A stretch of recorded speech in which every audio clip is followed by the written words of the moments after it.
औज़ुबिल्लाहि बिस्मिल्लाहिर्रहमानिर्रहीम। अस्सलाम वालेकुम।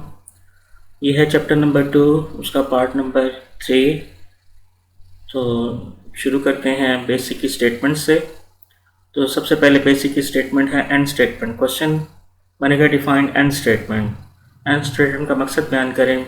This statement is use to terminate the program execution, close all the file and return to the command level.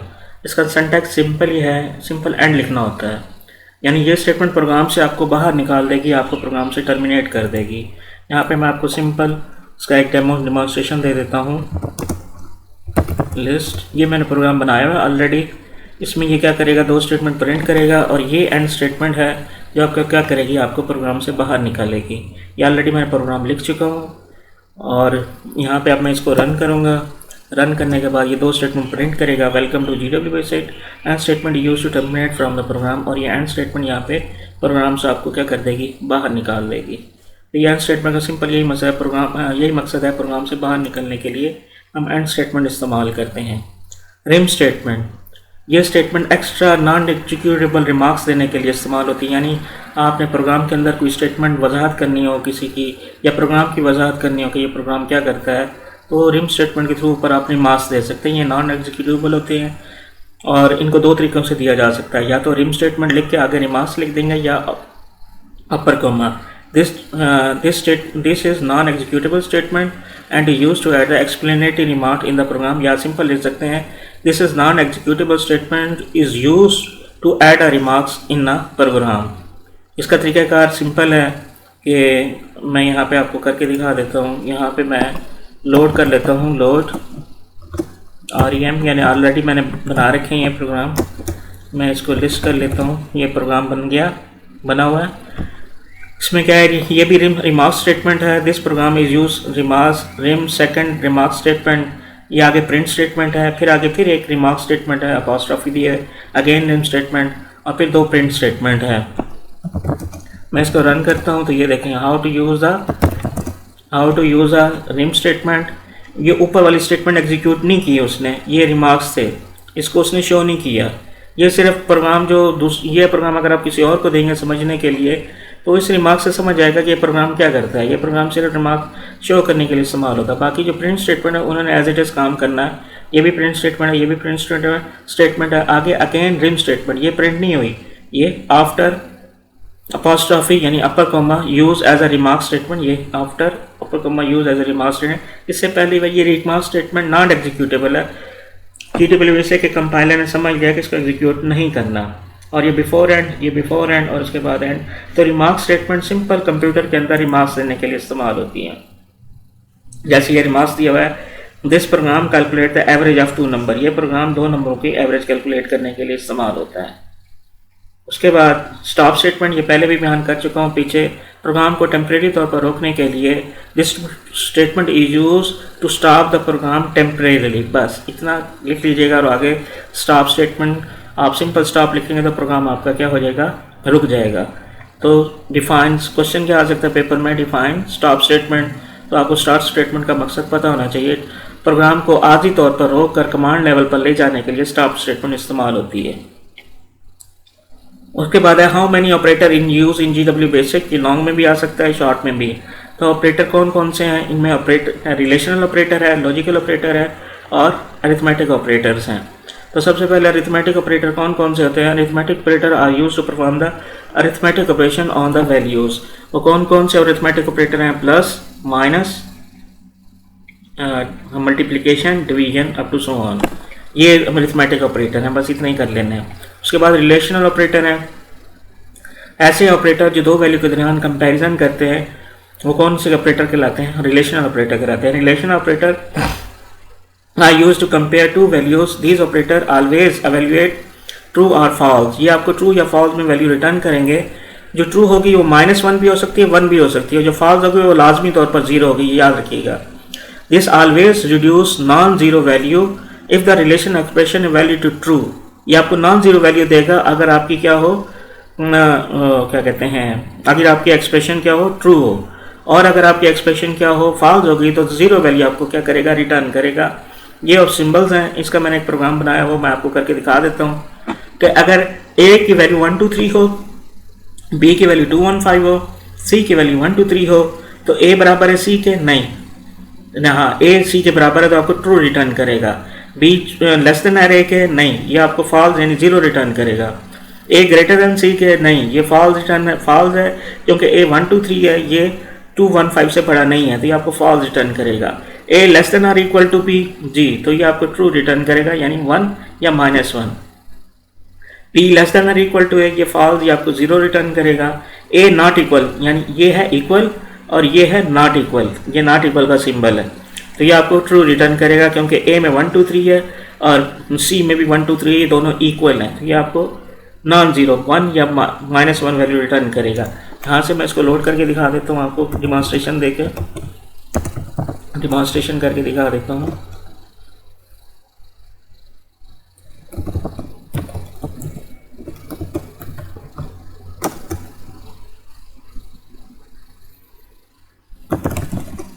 ये देखें, अब मैं इसको करता हूँ रन, ये -1, ये देखिए ये भी, फिर आपको 0, आप इधर देख लें, ये नॉन ज़ीरो, पहली नॉन ज़ीरो, ये -1, दूसरी 0, ये देखिए दूसरी 0, और तीसरी आपको 0, ये भी 0, ये -1, ये नॉन ज़ीरो, और यहाँ पे ये 0, और यहाँ पे भी ये 0, और ये नॉन ज़ीरो क्योंकि ए और सी आपस में बराबर हैं, यहाँ पे नॉट इक्वल था, ए नॉट इक्वल टू बी, तो ऐसा नहीं है, ए इक्वल टू बी है, तो ये आपको -1 रिटर्न करेगी।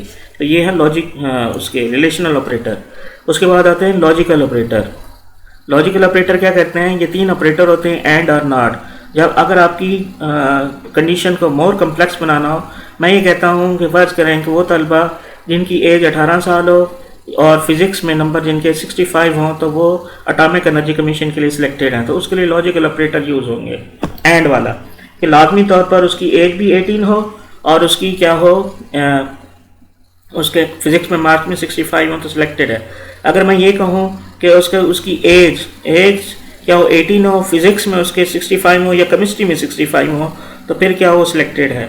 तो फिर क्या होगा, एज और केमिस्ट्री, एज के बाद एंड का ऑपरेटर आएगा, फिर केमिस्ट्री और फिजिक्स के दरमियान और का ऑपरेटर इस्तेमाल होगा कि केमिस्ट्री और फिजिक्स दोनों में से किसी एक में 65 से ग्रेटर हो और क्या हो, एज उसकी लाजमी तौर पर 18 साल से ऊपर हो, तो देन वो सिलेक्टेड है। अगर दोनों में उसके क्या होंगे, फिजिक्स में भी कम होंगे, केमिस्ट्री में भी कम होंगे, तो वो नॉट सिलेक्ट। इस तरह की कम्प्लेक्स जो होती है आपकी वो क्या कहते हैं कंडीशन बनाने के लिए ये ऑपरेटर इस्तेमाल होते हैं। ये आगे चल के इफ द नल जब चैप्टर नंबर 3 इस्तेमाल होगा तो वहाँ पे या आपको वहाँ पे प्रोग्राम भी बनेंगे, आपको वहाँ पे इसको इस्तेमाल करना भी पड़ेगा। तो फिलहाल यहाँ पे आप इतना याद रख लें, ये 3 ऑपरेटर क्या होते हैं, लॉजिकल ऑपरेटर होते हैं, एंड और नॉट। एंड में क्या होती है, दोनों कंडीशनें, दोनों साइड पे जो कंडीशन होती है उनका ट्रू होना लाजमी होता है, तो तब आपको रिजल्ट ट्रू मिलेगा।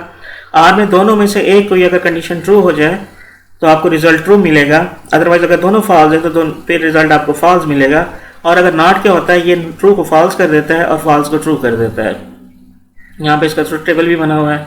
ये नॉट एक्स की वैल्यू तो क्या कर देगा, ट्रू होगी तो उसको फॉल्स कर देगा, फॉल्स होगी तो उसको ट्रू कर देगा। इसी तरह ये एंड का ट्रुथ टेबल बना हुआ है, क्या दोनों ट्रू होंगे तो ट्रू, अगर कोई एक भी फॉल्स होगी, कंडीशन पे पूरा ना उतरा, तो ये पूरी as a whole result false हो जाएगा।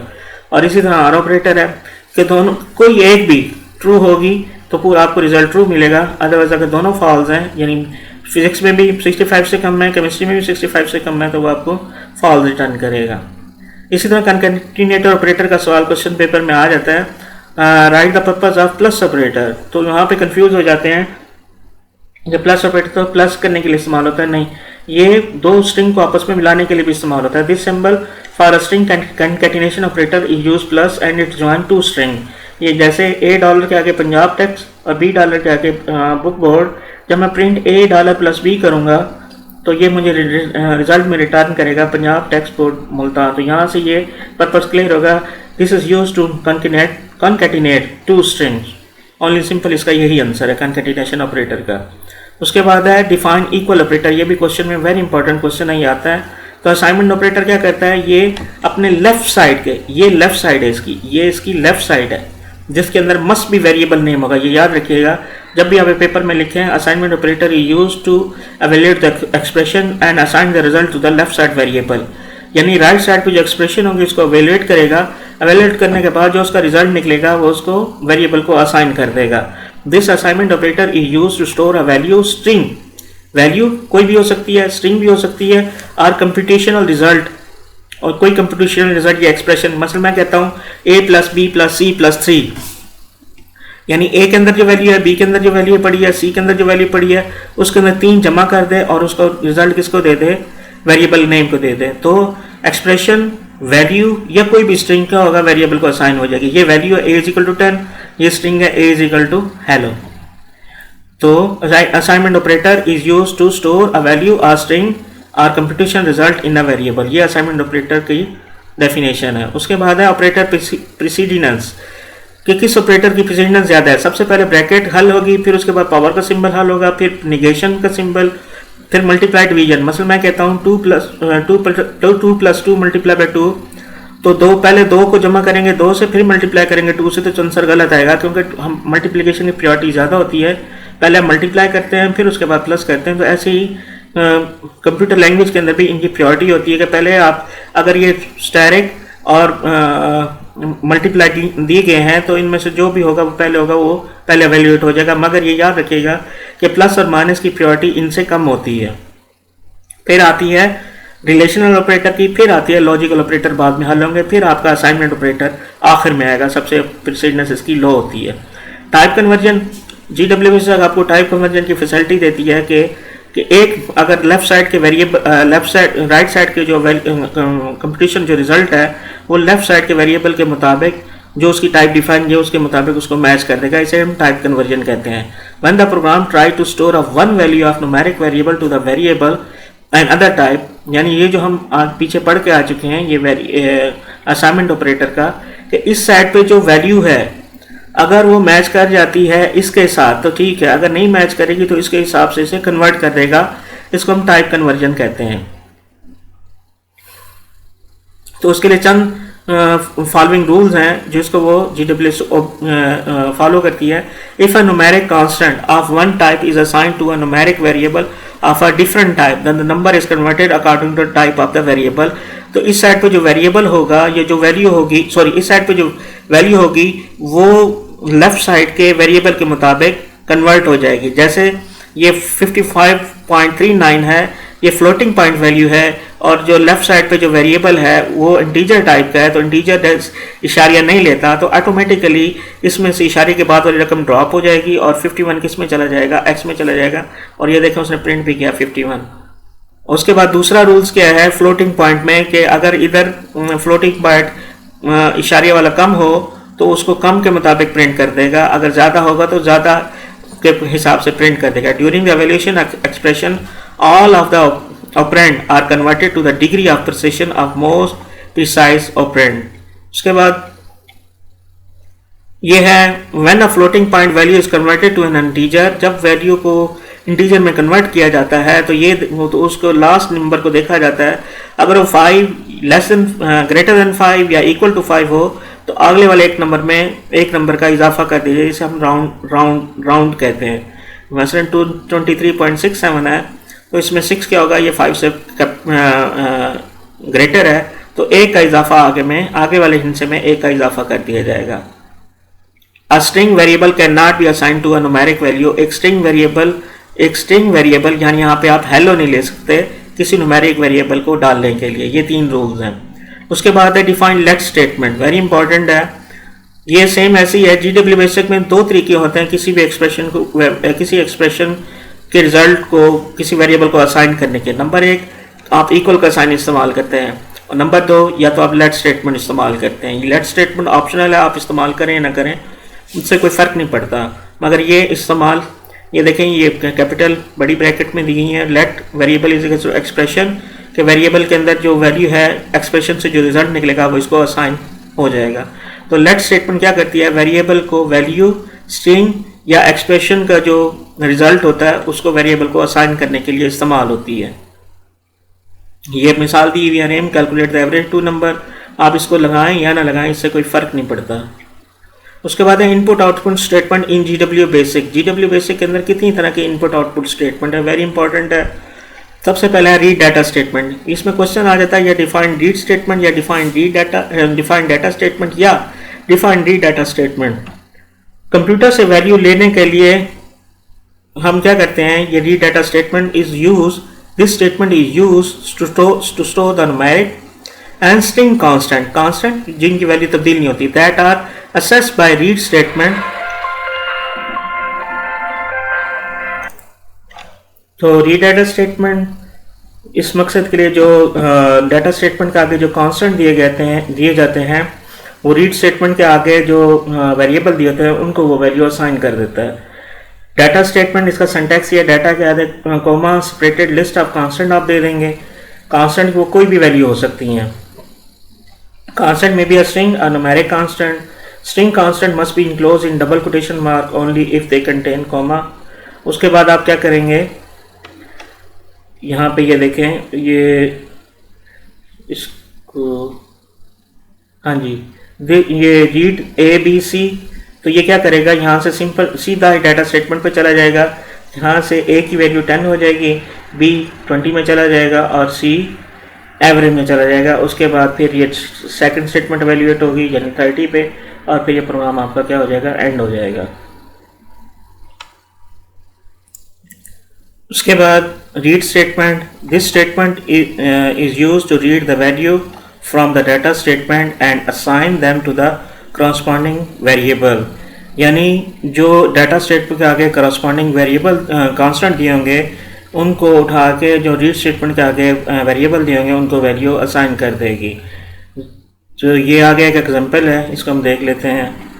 ये remarks in this program one read statement read data, यहाँ पे ये रीड स्टेटमेंट है। ये क्या करेगी, A B C D E P, ये 6 वेरिएबल हैं। यहाँ से ये सीधा जाएगी लाइन नंबर 40 से लाइन नंबर 70 पे। यहाँ से 12 जाएगा ए को, 18 जाएगा बी को, 24 जाएगा सी को, फिर उसके बाद 18 जाएगा डी को, 35 जाएगा ई को और पैरामीटर जाएगा पी को। मगर ये याद रखिएगा, अगर इसके आगे एक और वेरिएबल दिया जाता रीड स्टेटमेंट के आगे और यहाँ पे वो डाटा स्टेटमेंट के आगे उसकी वैल्यू ना दी होती तो फिर ये एरर आएगा। यानी रीड स्टेटमेंट के अगर वेरिएबल ज़्यादा हो और डाटा स्टेटमेंट के आगे कांस्टेंट कम हो तो फिर एरर आएगा, और अगर डाटा स्टेटमेंट के आगे कांस्टेंट ज़्यादा हो और रीड स्टेटमेंट के आगे वेरिएबल कम हो तो फिर एरर नहीं आएगा। यानी डाटा स्टेटमेंट के आगे जितने भी कांस्टेंट वैल्यू रीड स्टेटमेंट से कम नहीं होने चाहिए। अगर कम होंगे तो एरर आएगा, अगर ज़्यादा होंगे तो इससे कोई फ़र्क नहीं पड़ेगा।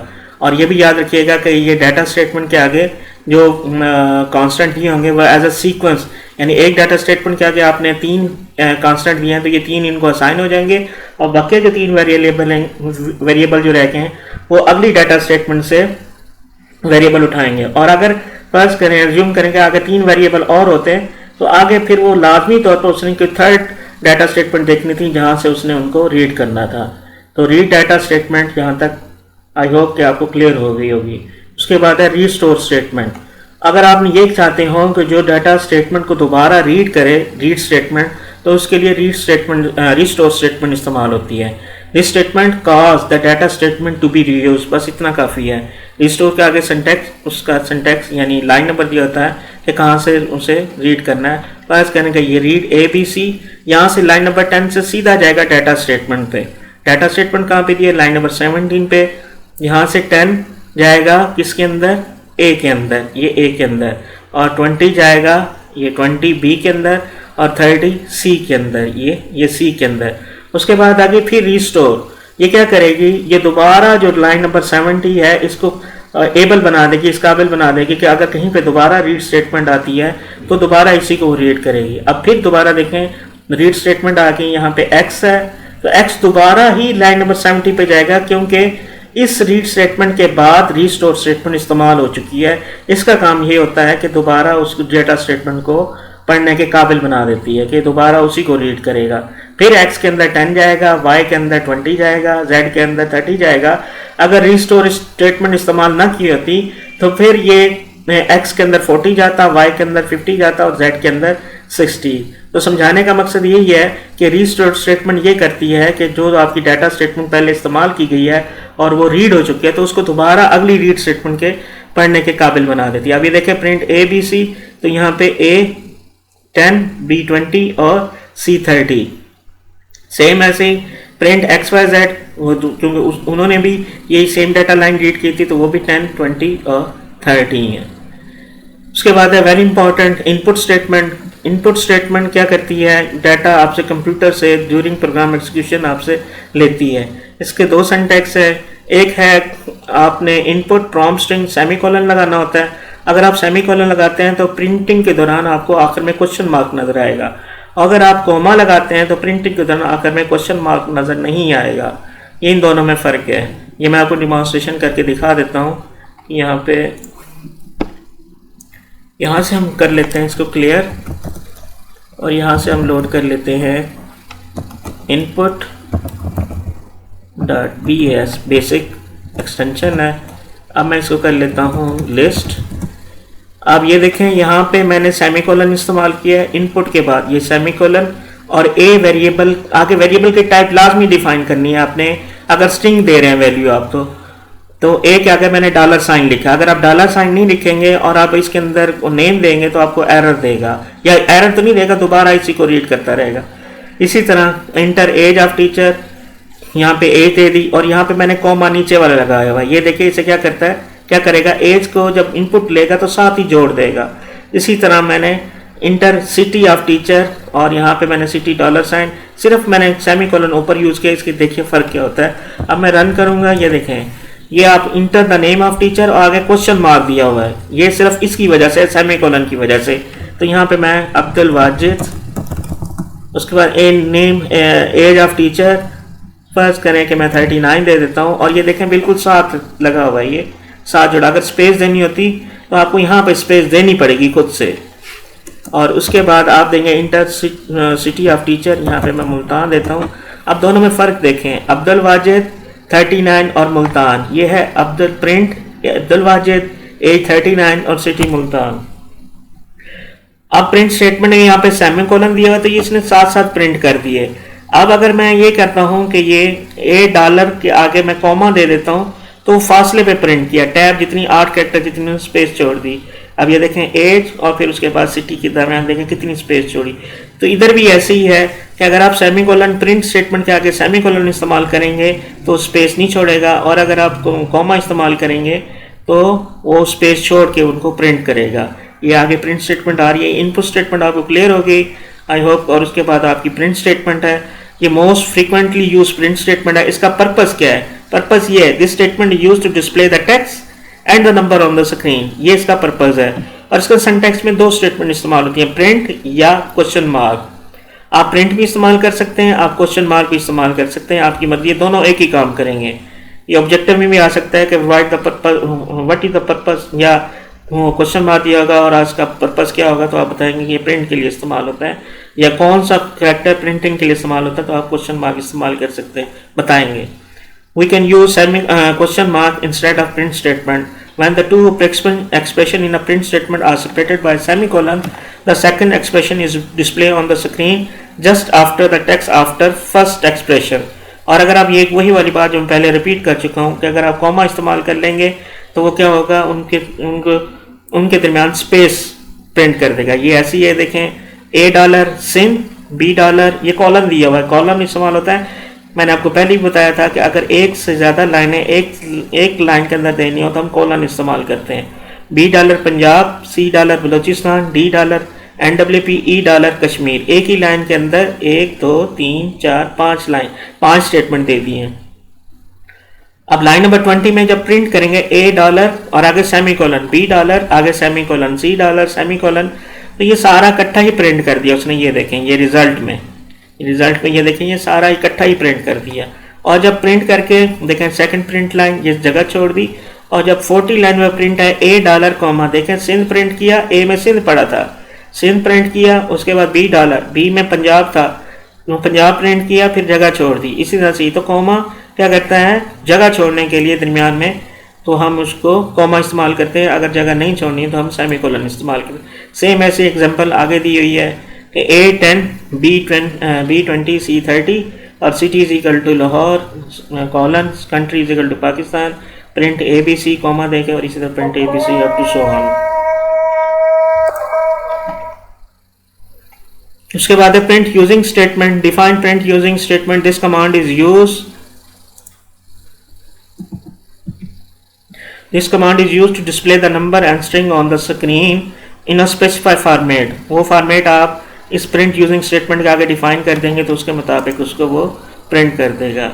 ये चैप्टर नंबर 2 अल्हम्दुलिल्लाह उसका पार्ट नंबर 3 मुकम्मल हो गया। इसके अंदर फिर भी अगर आपको कोई चीज़ समझ नहीं आती तो आप पूछ सकते हैं। जज़ाकल्लाह, अल्लाह हाफिज़।